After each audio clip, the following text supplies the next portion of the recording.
You're watching TAG TV.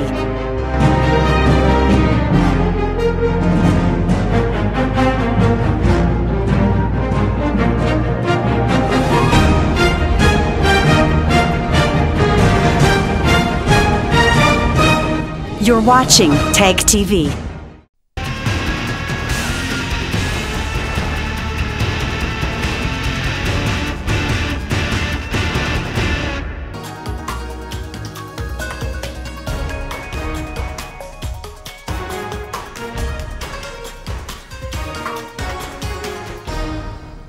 Hello viewers, I'm your host Uzma Jafri with another episode of South Asia Focus. Let's begin the show with Sri Lanka, where a major political crisis cropped up after President Maithripala Sirisena, in a shocking turn of events, sacked the government led by Ranil Wickremesinghe and appointed Mahinda Rajapaksa as new Prime Minister of the country. While Sirisena claimed that the ruling party had lost the majority in the parliament, Wickremesinghe has called it an undemocratic and unconstitutional exercise. A report.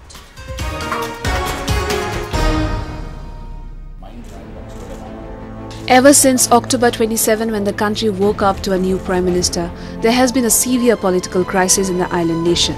Former Sri Lankan President Mahinda Rajapaksa, who is considered to be extremely close to the Chinese establishments, was sworn in as a Prime Minister on October 26 after President Maithripala Sirisena sacked the incumbent Ranil Wickremesinghe government.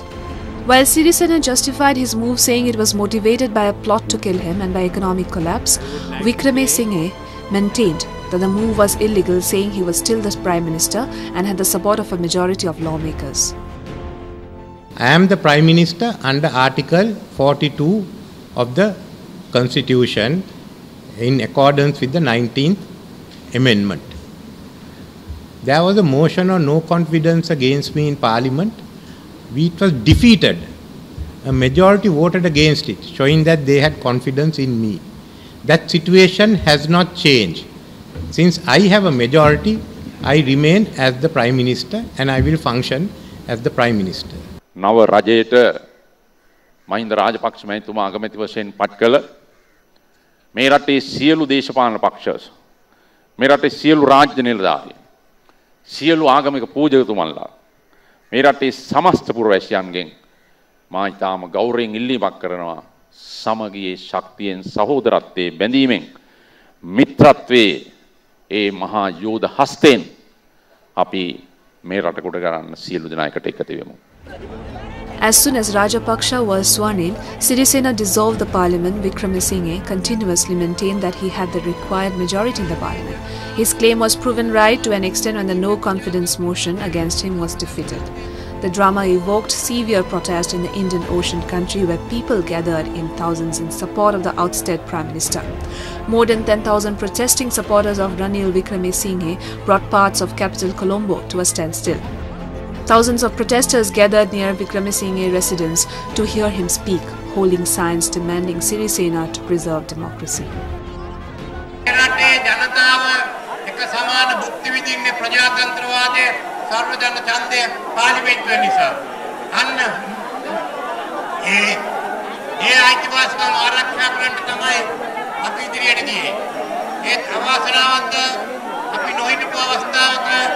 Maithripala Sirisena ජනාධිපතිතුමා මේ වරම කඩලා පාර්ලිමේන්තුව පැත්තකට දාලා යලිත් විධායක බලය ජනාධිපති අතට ගන්න තත් කරනවා. The protest turned violent at some instances, even leading to deaths. On October 28, merely 2 days after the crisis unfolded, one person lost his life when a sacked cabinet minister tried to re-enter his office. Former Sri Lankan cricketer, captain of the 1996 winning squad and petroleum minister in the toppled cabinet, Arjun Ranatunga was the minister who was reportedly held hostage in the office for trying to re-enter. මට එන්න කියලා තිබ්බා පොලිසියට ඉදිරිපත් වෙන්න කියලා මම ආවම උසාවියට ඉදිරිපත් කරා. ඉතින් මම දන්නවා අධිකරණයේ සාධාරණත්වයේ ඉෂ්ට වෙයි කියලා. වැරදි පුද්ගලයෝ කවුද කියන එක ඉදිරියේදී හරි විදිහට තේරුම් ගන්නවා. Pressure, however, mounted on Sri Lankan President Sirisena to uphold the island nation's constitution and reconvene parliament after his decision to replace the Prime Minister triggered a political turmoil. As a result, Sirisena had to finally lift the suspension of parliament, and he summoned a meeting of the legislature to end the political stalemate over the sudden sacking of Wickremesinghe on November 5. Some murmurs and conspiracy theories in the international political circles are suspecting Chinese role in bringing Rajapaksa back into power, as the proximity between the former Sri Lankan president and China is in no hidden secret. To give us more insights into the story, we have Ms. Smriti Patnaik, an expert on political affairs of South Asia, with us. Ms. Patnaik, how do you see and analyze the overnight drama in Sri Lanka?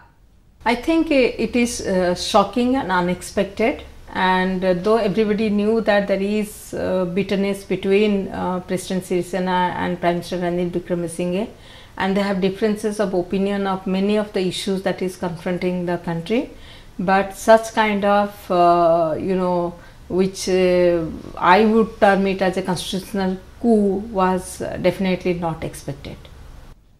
Was the move to suspend the parliament by Sirisena meant to buy time to engineer crossovers from Wickremesinghe's side to Rajapaksa in the 225-member parliament to reach the 113 majority mark? I think you are absolutely correct. This move, many suspect that is a move to buy the member of parliament who are from the UNP, that is the party which is headed by Ranil Wickremesinghe.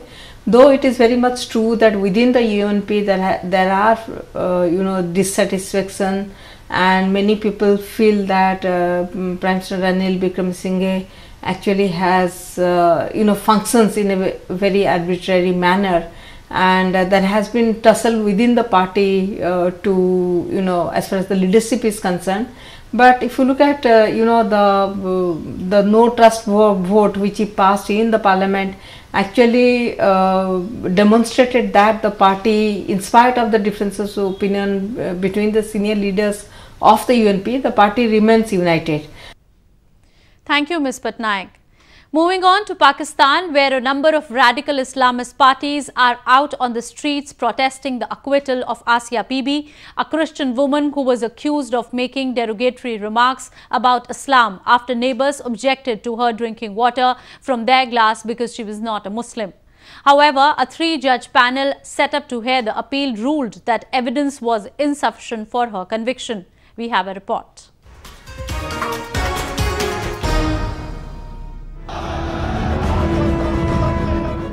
Demonstrations against the release of Asia Bibi snowballed violent as radical Islamists protesting the acquittal of Asia Bibi, a Christian woman on death row for blasphemy allegations, clashed with police and burnt motorbikes snatched from riders.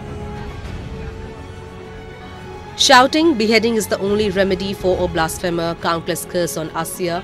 Our lives are for sacrifice to prophets." Hundreds of protesters from ultra-Islamist parties blocked roads of cities of Karachi and Lahore.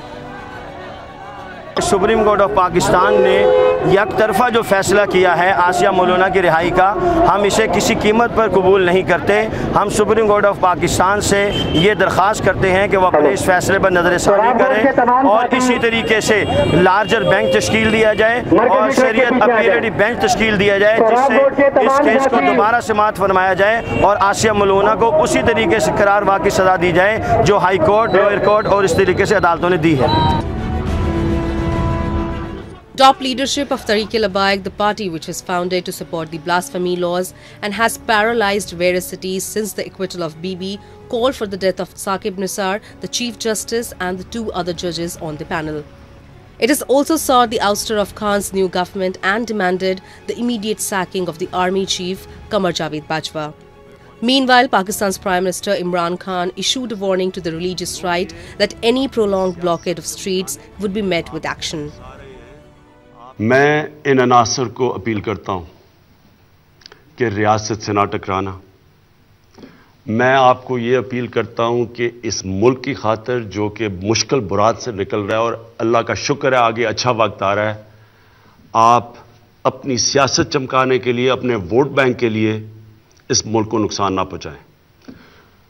अगर आप ये करेंगे, मैं आपको ये वाज़ेह कर दूं कि रियासत अपनी जिम्मेदारी पूरी करेगी, लोगों की प्रॉपर्टीज़, लोगों की जान और माल की हिफाजत करेगी। हम कोई तोड़ फोड़ नहीं होने देंगे, हम कोई ट्रैफिक नहीं रुकने देंगे।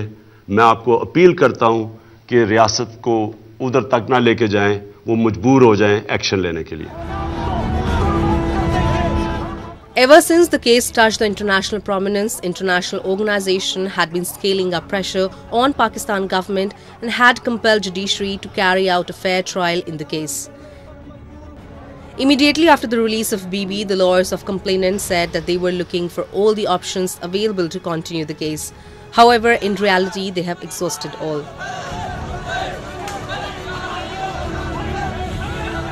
अभी डिटेल जजमेंट आ जाएगी, फिर देखते हैं उसमें क्या होएगा और फर्दर ये कि उसमें हमने नेक्स्ट हमारा क्या स्टेप होगा, हम क्या करना चाहेंगे, उसमें जजमेंट देखने के बाद देखेंगे। अगर कोई रेमेडी लीगली तौर पे हमें अवेलेबल है तो ज़रूर इंशाल्लाह हम अवेल करेंगे। Asia Bibi, a mother of 4, in 2010 became the first woman to be sentenced to death under Pakistan's draconian blasphemy law. Bibi was sentenced to death for allegedly making derogatory remarks about Islam after neighbors objected her drinking water from their glass because she was not Muslim. She appealed to the Supreme Court, which concluded proceedings few days back but had reserved its judgment. Moving on. Indian Prime Minister Narendra Modi and his Japanese counterpart met on 13th India-Japan bilateral summit held in the Japanese city of Tokyo. Apart from reviewing the entire gamut of ties, both the leaders signed a number of deals and agreements in order to further deepen the ties. A report.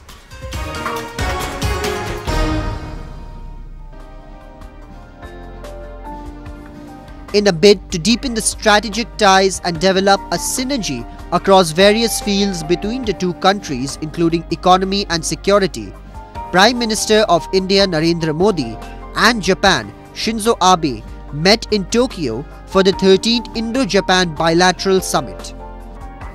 While asserting that the relationship of Japan and India is blessed with the largest potential for development for any bilateral relationship anywhere in the world, Abe pledged to offer a 316 billion yen loan for 7 projects to be materialized across India.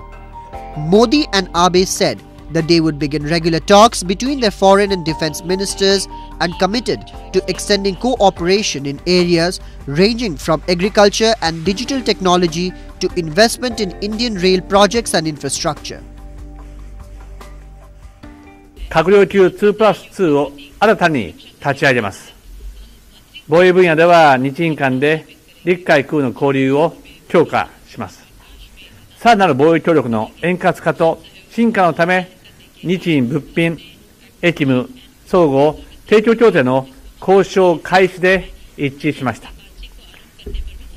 海洋安全保障、海洋状況把握に関する海上自衛隊とインド海軍との間の協力取り組みを作成しました。宇宙やサイバーの分野でも協力を深めていきます。そのため、日印宇宙対話を新たに立ち上げます。हमारे बीच पूरी सहमति है कि हम अपने सहयोग को digital partnership से cyber space तक, स्वास्थ्य से रक्षा सुरक्षा तक और सागर से अंतरिक्ष तक हर क्षेत्र में अबाध गति देंगे।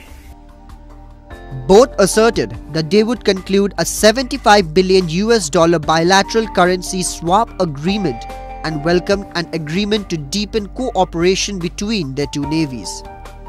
While discussing the increasingly volatile issue of a nuclearized Korean peninsula, Abe said India and Japan have joined hands in their efforts to resolve the situation in North Korea to make the Korean peninsula free of nuclear threat.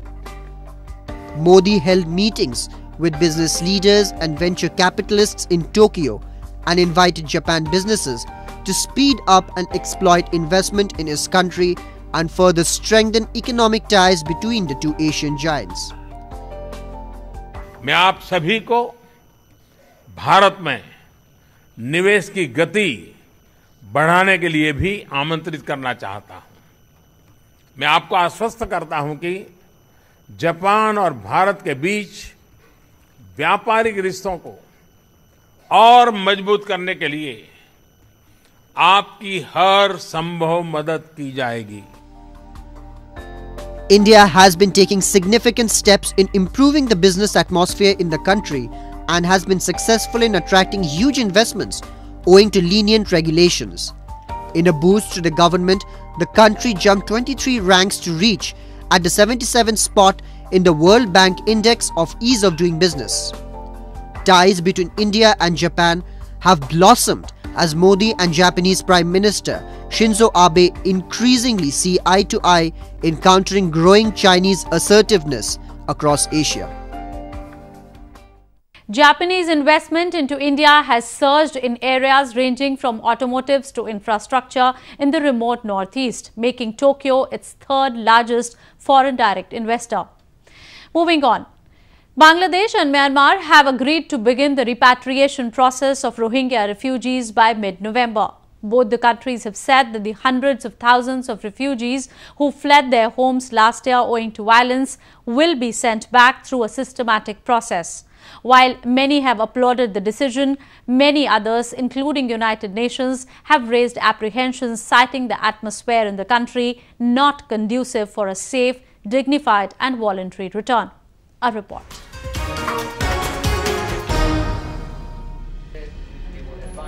Months after a repatriation deal was signed between Bangladesh and Myanmar, two countries have finally decided to safely send hundreds of thousands of Rohingya refugees who have been living in the flimsy shelters of Cox's Bazar back to their homes.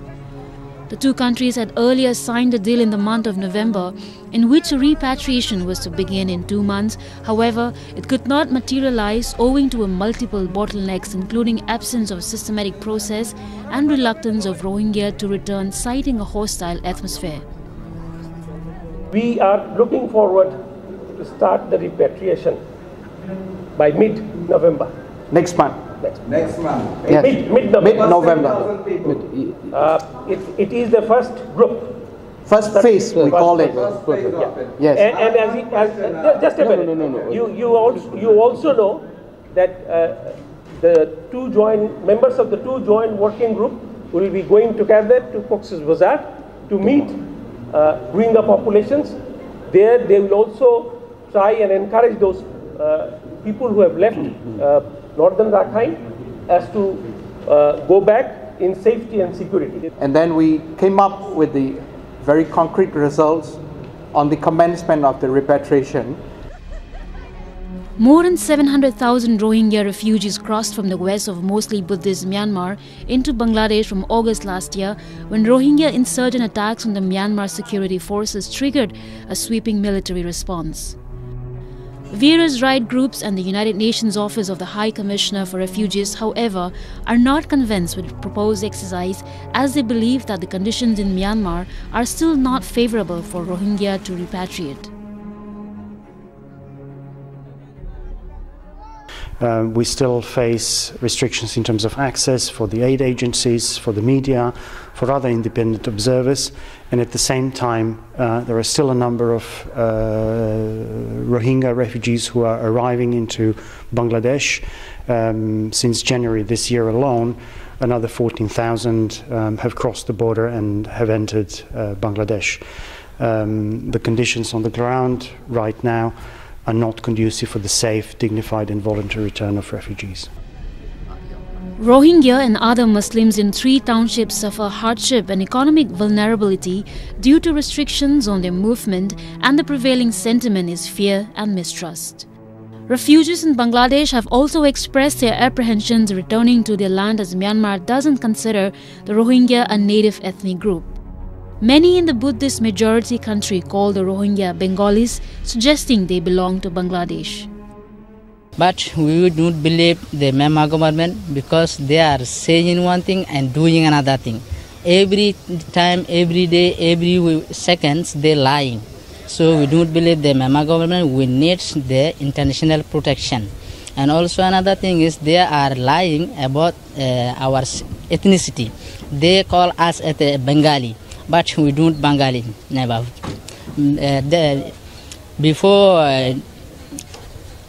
Before independence, we lived in the Myanmar, We have every kind of document. And also Myanmar government recognized us as the Rohingya ethnic. But at that time Myanmar government denying that.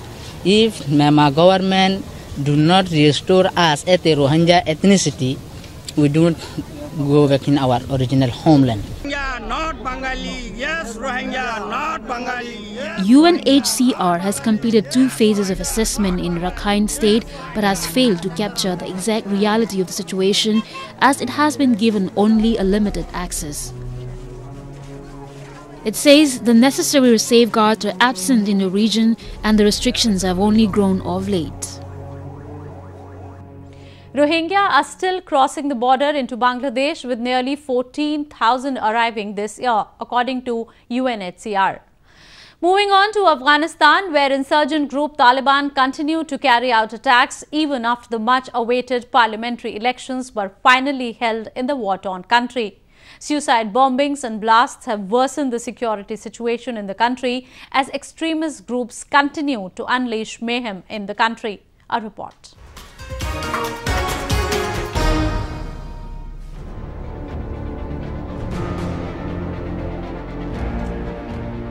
Rattled by the successful conduct of the democratic exercise of elections, Taliban insurgents have further ratcheted up their violent campaign in the war-torn country, thereby giving another dent to an already fragile security situation of the country. A sudden escalation in the number of suicide bombers blowing themselves up, a plot used by Taliban in order to cause maximum damage to the property and lives, has sent alarming bells ringing to Kabul, as well as international forces that have been perennially involved in protecting the gullible citizens from Taliban resurgence. 2 major attacks which largely targeted the election officers and security personnel claimed 6 lives and injured many others in a matter of hours. After failing to resist people from casting their ballot, Taliban has resorted to desperate violent operations to seize hold of offices where the counting is underway. The recent attack came as the officials at the Independent Election Commission (IEC) had begun counting the votes in 32 of the 34 provinces that had polled recently. دیگه سودا میگرفتم در پیشیدگان که یک انتحاری هشت دا بود یک انتحاری صورت گرفت که غرام شد خوب قوی سعی کردیم که دود برآمد از در کوچه کمیسیون انتخابات.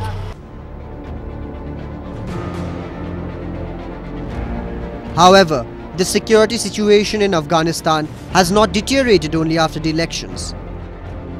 The condition has surely worsened, but the Taliban has been carrying out its heinous acts of violence almost for decades now. In the run-up to the elections, several blasts and suicide bombings had killed and injured numerous people. The violent forces have not only murdered people but have also forced upon them economic and cultural crisis. The Herat province, a traditional trading hub in western Afghanistan, bordering with Iran in the west and Turkmenistan in the north, has stirred the business opportunities in the province.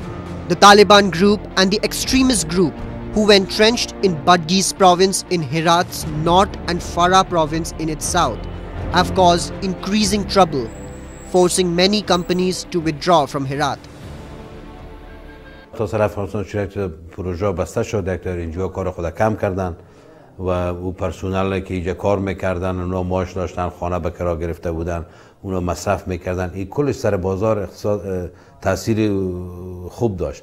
ولی با کم شدن او کمک ها و پروژه طبیعتا او عواید مردم کاهش یافته و این یک تاثیر.